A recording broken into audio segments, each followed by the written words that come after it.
For nearly 300 years, they ruled the largest continuous land empire in history. Twice the size of Caesar's Roman Empire. Longer lasting than Napoleon's. As world-shaking as Alexander the Great's. They are the Mongols, the fury that rolls like a storm out of the steppes. In the early 13th century, the Mongols pioneer a style of warfare unparalleled in cunning and cruelty. And so revolutionary, it still inspires military strategists today. Sweeping east and west, destroying everything in their path, they shatter the old world order and carve a new course of history.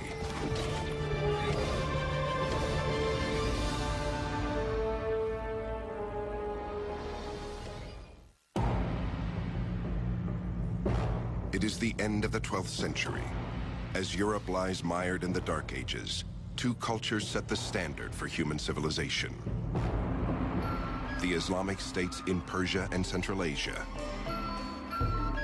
And far away to the east, a trio of fabulous kingdoms in China. Between these stretch vast, inhospitable grasslands, the Eurasian steppes. Although the steppes are formidable, they are not empty.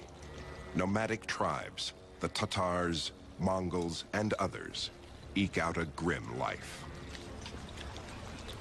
These are some of the coldest places on Earth in Mongolia. Temperatures 90 degrees below zero. So for much of the year, they're fighting nature. It's a life with no margin of safety in it. In 1175, the Tatars renew an old feud with the Mongols. These two tribes, so similar in lifestyle and belief, are bitterly divided by ancient rivalries, a never-ending cycle of alliance, treachery, and revenge. Caught up in their own struggles, they ignore their common enemy, the rich and powerful Jin of northern China. The Jin dynasty, their policy towards Mongolia was one really of divide and conquer. And the Jin would employ the Tatars on raids against other nomadic groups, tribes, khanates that grew too large and too threatening. The Jin wisely perceive that as long as the people of the steppes are focused on each other, they won't trouble them. It is in this time of upheaval that great Mongol conqueror Genghis Khan arises in the 12th century. He does so not from a family of kings or princes, but as a fatherless boy, facing death with his family on the barren steppes. Genghis Khan's given name is Temujin, Mongolian for ironworker. It's fitting. His life will demand an iron will.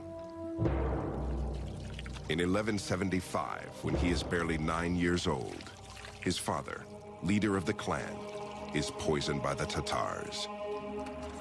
Genghis Khan's father had been an up-and-coming tribal chieftain. Perhaps if he'd lived, he might have become the next Khan of the Mongols. But as soon as he was poisoned, the widows of the previous Khan led the Mongols to desert the widows of Jisige, Genghis's father. And the result was that Genghis Khan was left on the steppe alone with his mother. Abandoned with her children, Temujin's mother gives him a simple charge: seek revenge.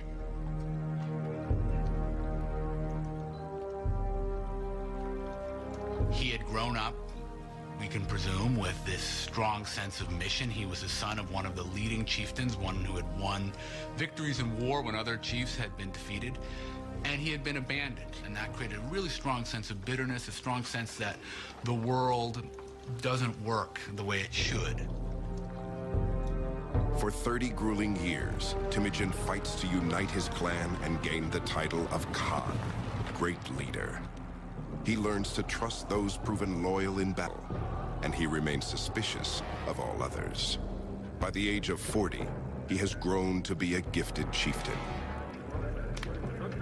We're looking at a man like Alexander, like Hitler, I have to say, with immense charisma, who made people follow him by the strength of his personality.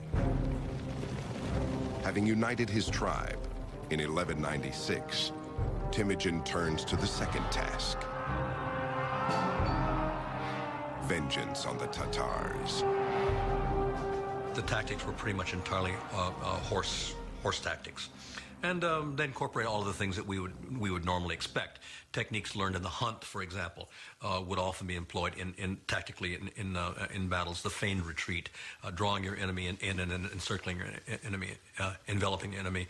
There were elements to their tactics that are so reminiscent of the Blitzkrieg. What I do see new in the case of Temujin Chengiz Khan is his reorganization of society. That has to be reckoned among the most important, not only social innovations, but military innovations, in which he takes the old Central Asian Mongolian tribal structure and refashions it in his own image in a way, breaking the old tribal loyalties, but maintaining the kind of power of this tribal cavalry. As far as we can tell, in virtually every battle they fought, in every battle they won, the Mongols were substantially outnumbered by their enemies. But they were much more mobile because they had so many horses, and they were able to operate, it seems, in small tactical teams. No more than a few score at most. So the first thing you'd see if you were fighting the Mongols is they would seem to be everywhere. Oftentimes they would come at you in a single file, and suddenly they would just disperse, and suddenly they'd be all around you. That was really disturbing. The Mongols' combination of finely honed horsemanship and tactical strategy overwhelms their enemies. They are virtually wiped from the face of the earth in just 2 years. Only their name will live on. And they are but the first of many, for Temujin is molding his army into the finest light cavalry the world has ever seen. And he does take revenge on the people who had inflicted so much hardship on his family, his larger family, and on his immediate family, namely the Tatars, who, when he finally defeats them, as the story goes, he has everyone taller than the axle of a wagon executed. So he decimates, he destroys this particular tribe. The ambitious chieftain is a religious man. He reveres the natural hierarchy he sees around him. The ground is sacred, the rivers are sacred. But above all is heaven, the protector of the nomads. For Temujin, human affairs should mirror this hierarchy, and one man must stand above all others. Temujin has no doubts that fate has chosen him to lead. So he believed, on the one hand, that he was of a heavenly destined lineage. Why? Because when you won victory in battle, it was something decided by heaven, by God, by this Mocha Tenger, eternal heaven, or eternal God, which Genghis Khan firmly believed was in charge of all victories in battle and all successes and failures in this world. In 1206, a ruler's council of steppe tribes acclaims Temujin as universal leader, or Genghis Khan. He now stands poised to conquer the rest of the world and seal his reputation as the bloodiest of all barbarians.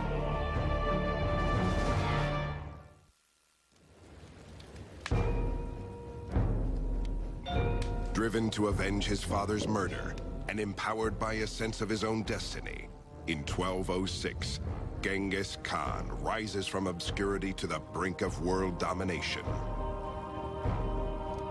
He is the ultimate leader, the Khan, of all the restless and nomadic tribes of the steppes. His people live a difficult life in a brutal environment. This is a society that is perpetually on the move. So they're ready to bundle up shop in no time at all. So what does that say about how these people live, the tents they live in? They have a cane framework, and felts are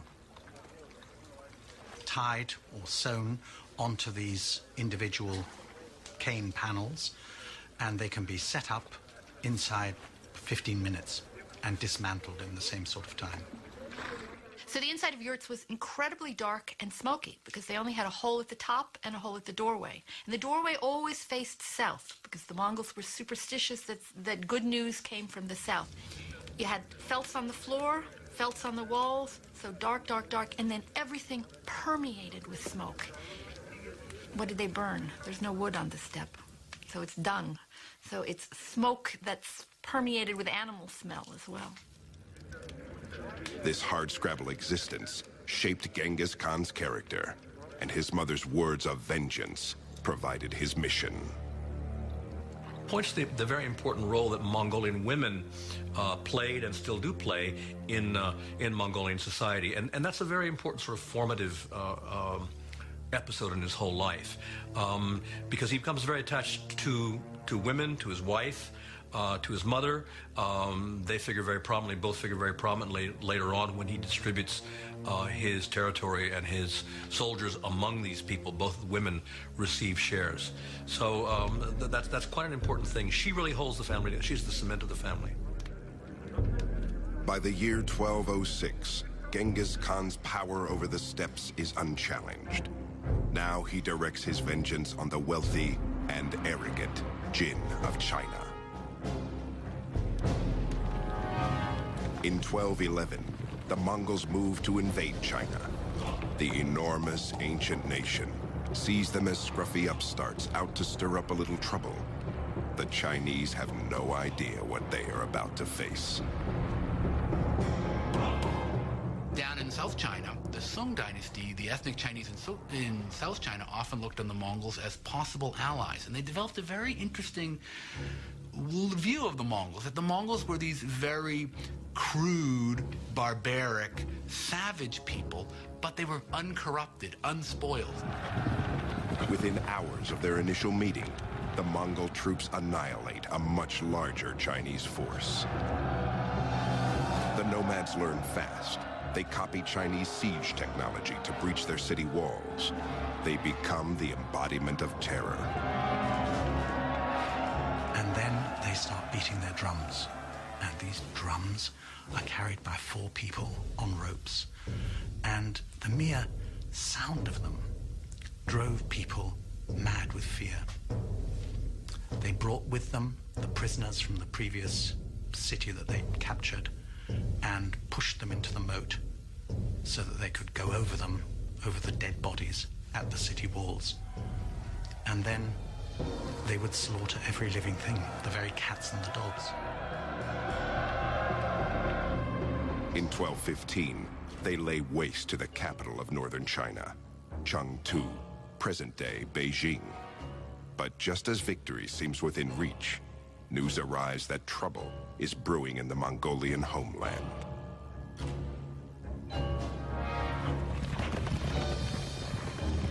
The news reaches Genghis Khan across 1,000 miles of territory, carried by a surprising system of communication that eventually will connect the entire Mongol Empire.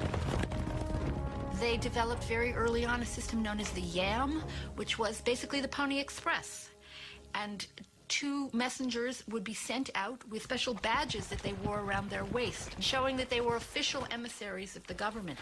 And horses would be provided at post stations every 25 miles for these 2 to ride off carrying in their hands, literally, rolls with messages on them.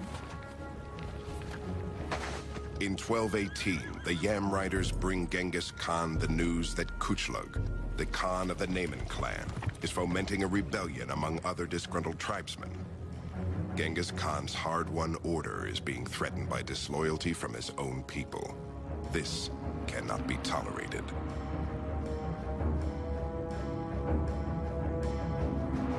In search of the rebels, Genghis Khan launches a crusade that takes him far from his business in China. As they pursue the rebels west into Muslim lands, the Mongols annex one kingdom after another. Before crossing into each new territory, Genghis Khan gives the local ruler the option to give up the conspirators and surrender peacefully.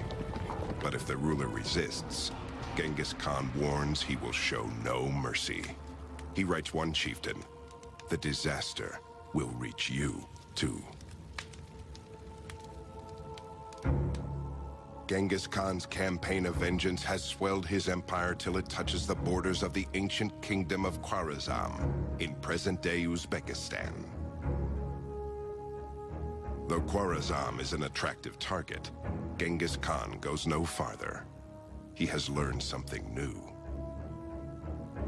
I think that the key moment in the career of Genghis Khan that lifted him from being a territorial chieftain in Outer Mongolia, and it's not accident that Outer Mongolia means the boonies, it means the back of beyond, that moved him from that to a player on the world stage, was when he began to realize that his territories were on the Silk Road and that he could change the fortunes of his people by trade.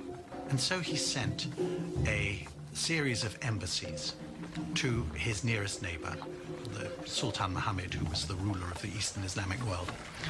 And those embassies were finally followed by a caravan of 1,500 camels. And I think that what happened there was that this particular camel caravan was so rich that it tickled the greed of the Muslim governor of the frontier post concerned at Otrar, and he simply seized it. This governor of this town, he saw this Mongol embassy of merchants coming, basically a trade mission come. He saw all the kinds of things that were in there, and he asked the Sultan Muhammad, what should I do with them? He was told. He implied they're spies. These Mongol envoys are spies. What should I do with them? Can I massacre them? And Sultan Muhammad said yes, and they were. Undeterred, Genghis Khan sends a second envoy, only to have him seized. His beard is shaved off in the street as an act of humiliation before he is sent back. The caravan of gifts, of course, is not returned. Genghis Khan's final dispatch to Sultan Muhammad is simple and grim. "You have chosen war," he writes. And it was that event, that greed, that breaking of the laws of interchange of ambassadors, of allowing merchants free run across frontiers, that caused the Mongol catastrophe, the catastrophe which, as one Russian chronicle says, left no eye open to weep for the dead. They came, they sapped, they plundered, they burnt, they slaughtered, they departed. Now, this is an utter disaster for the civilized world, and it had that curious small trigger. As his soldiers prepare for war in 1219, Genghis Khan is unconcerned. That will happen, he says, which will happen. And what is to be, we know not. Only God knows. In carrying out God's heavenly plan, the Khan will teach his enemies a terrible lesson and continue a conquest that will destroy all that stands before him, including the wealth and knowledge of an entire civilization.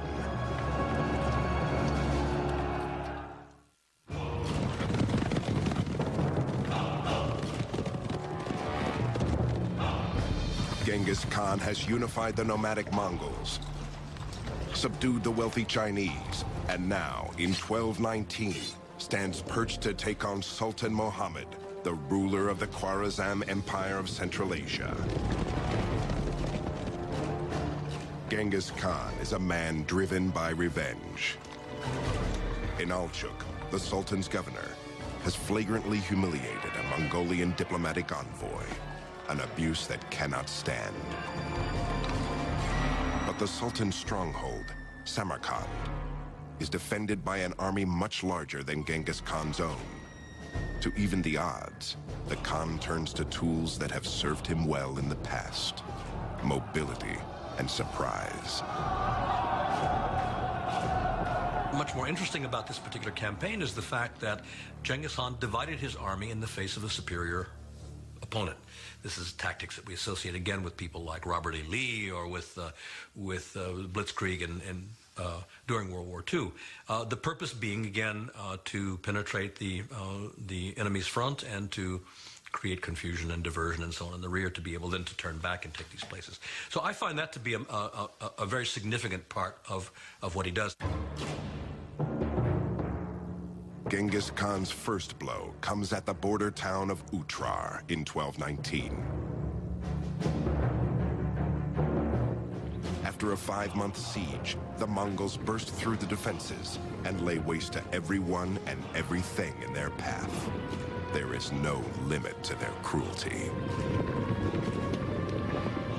Why were the Mongols so cruel?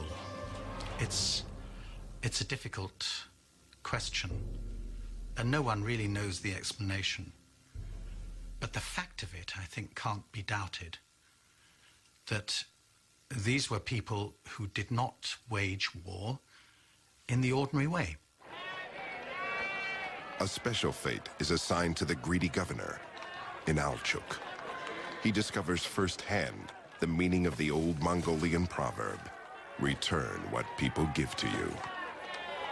Dragged from his hiding place in the citadel, he is held down while molten silver is poured into his ears and eyes.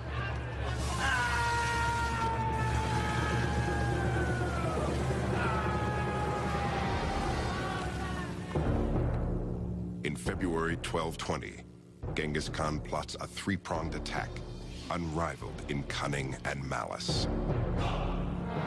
First, 2 columns of Mongols strike Khwarezm from opposing directions, east and west. Their main goal? To lull Muhammad into thinking that these trifling attacks are the Mongols' best shot. Medieval armies in Europe and the Middle East had a very strong idea that retreating in the face of the enemy was humiliating. And so they really couldn't do it. And the other reason they couldn't do it was because, from the general's point of view, once you start retreating, everybody would think you've lost, and suddenly you would lose control of your army. Everybody would start running away. Oh, we've lost. We're running away. The Mongols would retreat. Then suddenly, as they're retreating, they'd suddenly break up, start going around again, and start shooting at you again. That was very disorienting for many armies. The constant hail of arrows that would be falling, that was a disorienting thing. Diverted by the Mongols' feints and skirmishes, Sultan Muhammad strings out his forces along hundreds of miles of farmland and river valleys south of Samarkand. But far away to the north, Genghis Khan prepares for the main assault. Genghis Khan carefully seeks out the smugglers and bandits who know the secret water holes and camel routes in the desert of Kızılkum.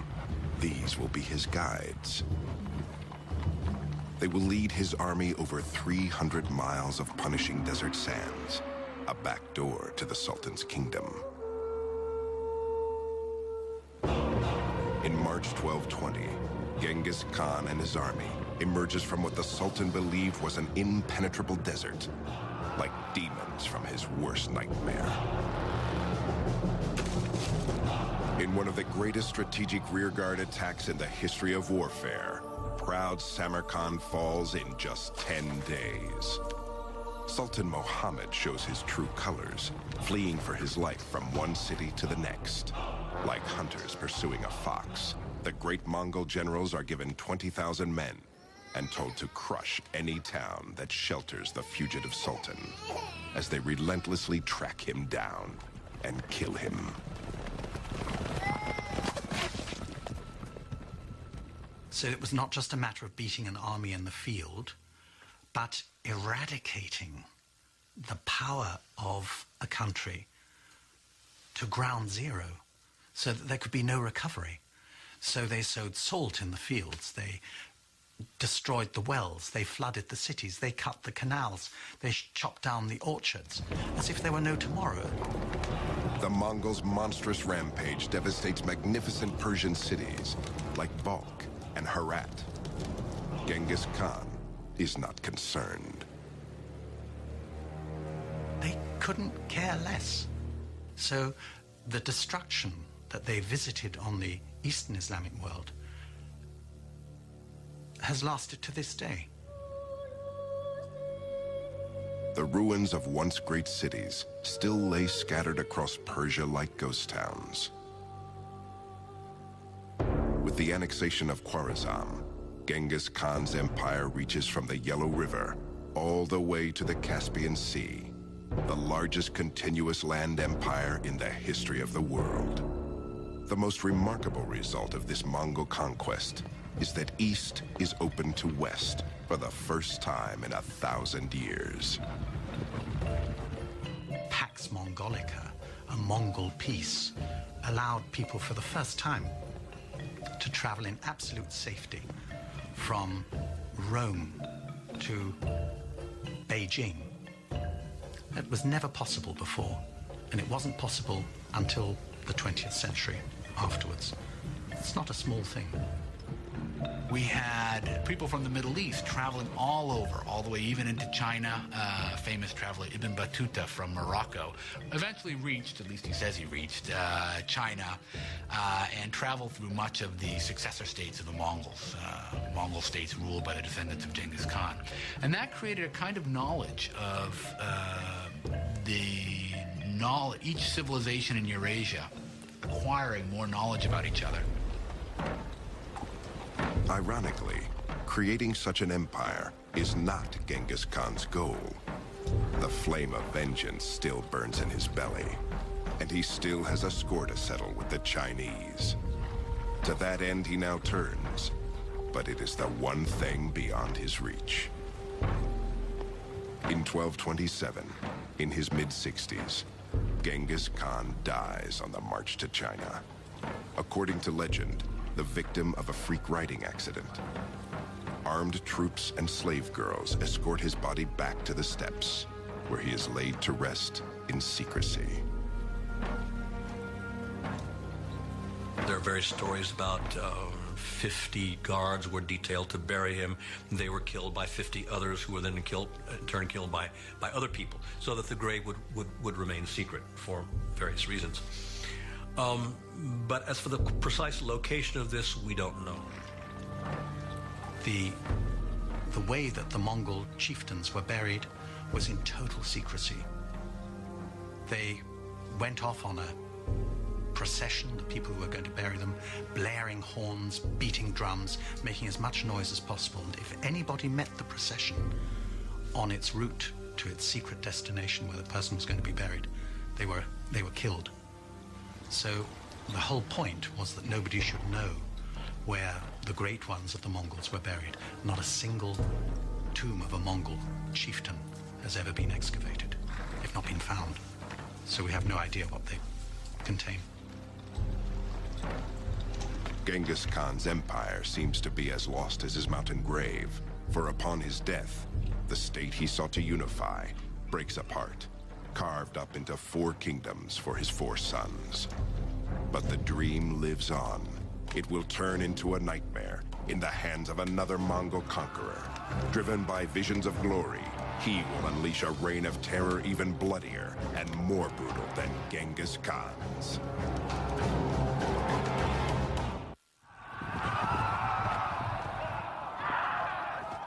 In an eruption of violent conquest, the Mongolian Empire continues to expand after Genghis Khan's death in 1227.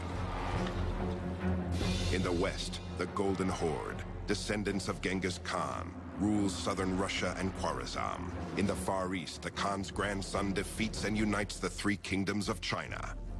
And in Persia, the Mongols convert to Islam, building fabulous mosques to glorify their new god.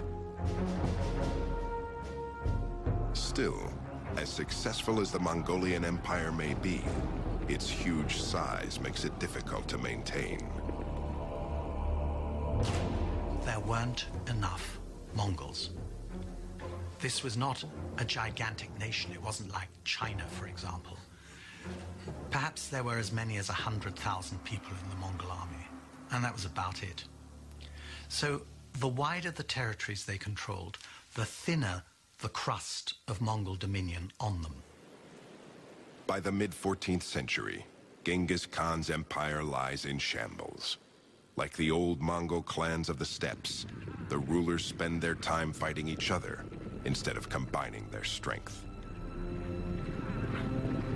The actual power was slipping from the hands of the Genghis Khan, the descendants of Genghis Khan, and falling into the hands of these tribal warlords, people who were not themselves of the imperial family, but who were the real holders of power. In the middle of the 1300s, in the Muslim lands of Khwarezm, in modern-day Uzbekistan, a young Mongol boy named Timur prepares to steal his neighbor's sheep. He is a clever and stealthy adversary to the shepherd, but this time, his luck will fail him. It is said that he receives a wound that never fully heals, making him lame for life. As he grows to power, he is called Timur the Lame, or Tamerlane in the West. It is a name that his enemies will come to dread. By the year 1360, Timur is an important emir, or leader, a master chess player, a skilled strategist. Though he is a Mongol, he cannot claim descent from Genghis Khan, so he creates an elaborate genealogy linking himself to the great leader. He even takes 2 wives descended from Genghis Khan to legitimize his claim. Timur certainly, I think, saw himself as restoring a certain view, a certain version of Genghis Khan history. It was his own version. It reflected very much through the prism of his own ambitions. And he, at a certain point, saw himself as a man of destiny, not only as simply the agent of the righteousness of the Genghis Khan cause, but saw himself as a person acting in his own right. By 1375, the Mongol Empire is not Timur's only restoration project. A century and a half after Genghis Khan put Samarkand to the torch, Timur hopes to make his adopted hometown the jewel of the world. He was born in that very area, and he was always attached to what is now Uzbekistan as his birthplace.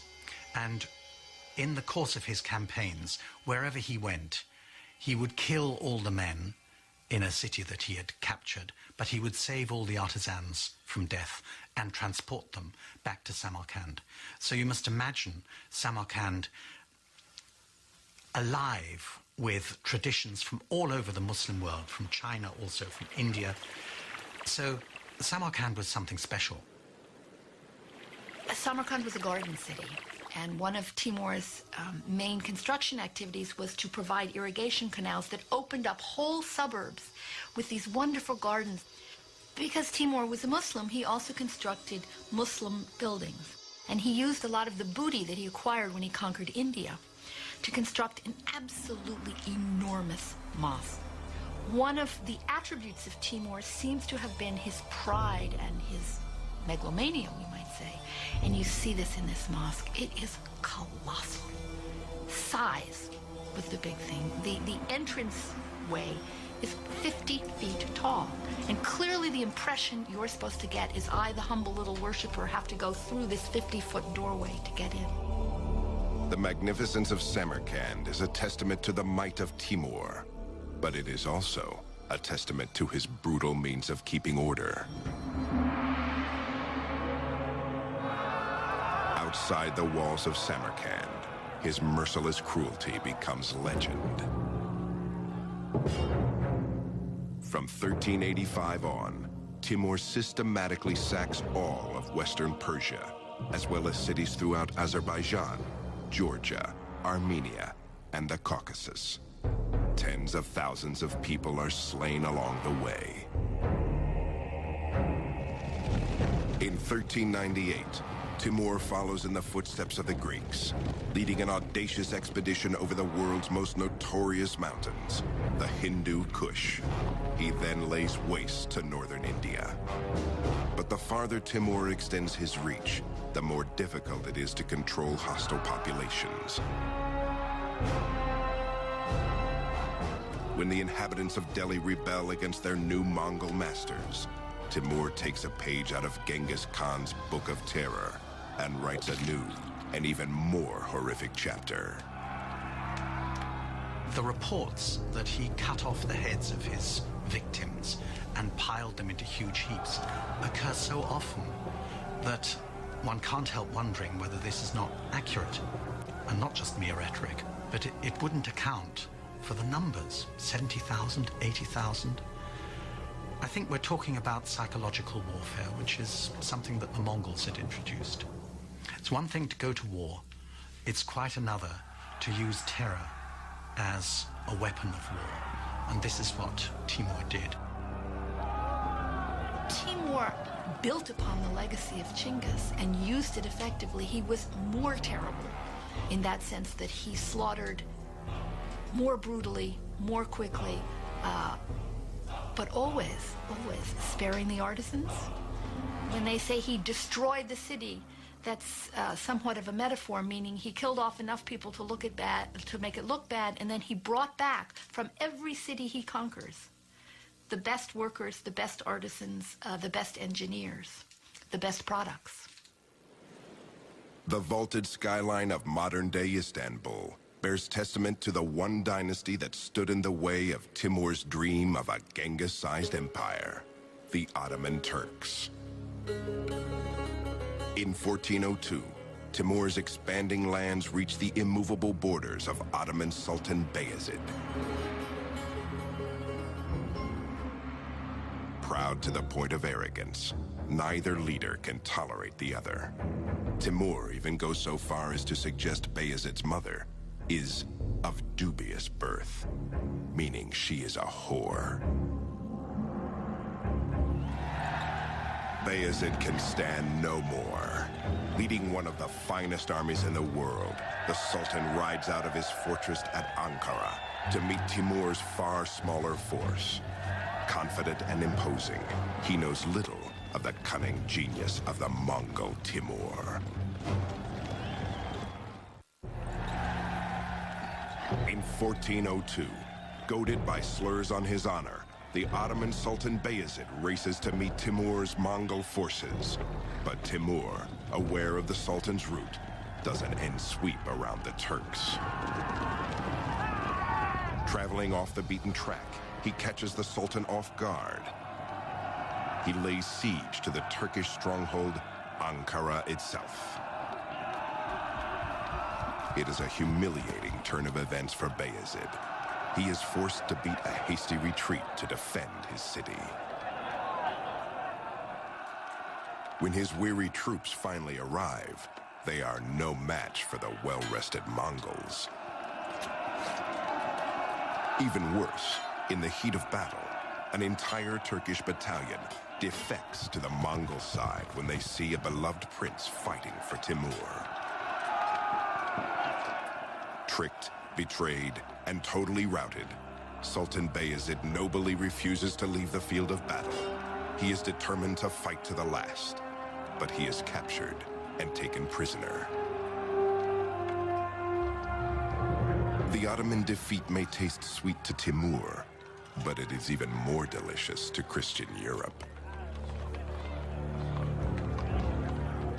Now, if you look at this on the grand strategic map of Eurasia at the time, the Ottoman sultans were poised to scoop up Constantinople.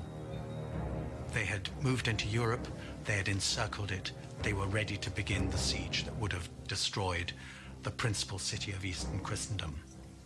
And just then, that was their bad luck. Someone came knocking at their back door, and that was Timur. The reaction in Europe to the defeat of Bayezid Yildirim was unrestrained joy.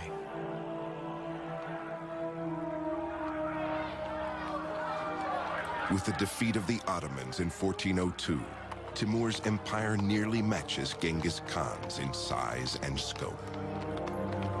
Predictably, it is not enough for the voracious conqueror. To secure his place in history, he must do his hero one better. And the only way to accomplish this is to take what Genghis could not: China. But like Genghis Khan, Timur mysteriously falls ill and dies on the march to China. In 1405, in Samarkand, he is laid to rest in a tomb as ornate as Genghis Khan's was simple. There's a curious story that as he lay dying, he said, "Do not disturb my grave, for if you do, a fate worse than me will fall upon you." And his grave was kept absolutely untouched until the 22nd of June 1941, when Soviet archaeologists opened the grave and found the skeleton of a tall man with a damaged hip. And on the 22nd of June 1941, Hitler launched his attack on Russia. And that was the signal for some 20 million Russians to perish in the following 4 years. So you could say that he had a long arm, and that that long arm stretched right into the 20th century. Without the force of Timur's personality and leadership, his heirs are unable to hold the empire together. The Mongols begin to fade into history. Too small in number to rule their vast empire, they become assimilated into the cultures they conquer, adopting their religions and customs as their own. And yet, their impact remains immeasurable even today. By opening China to the west, the Mongols created an insatiable thirst for Asian goods. The drive to quench it spurred the Age of Discovery and the voyages that would lead Europe to America. Truly, by shattering the old empires of China and Persia, the Mongols gave birth to the modern world.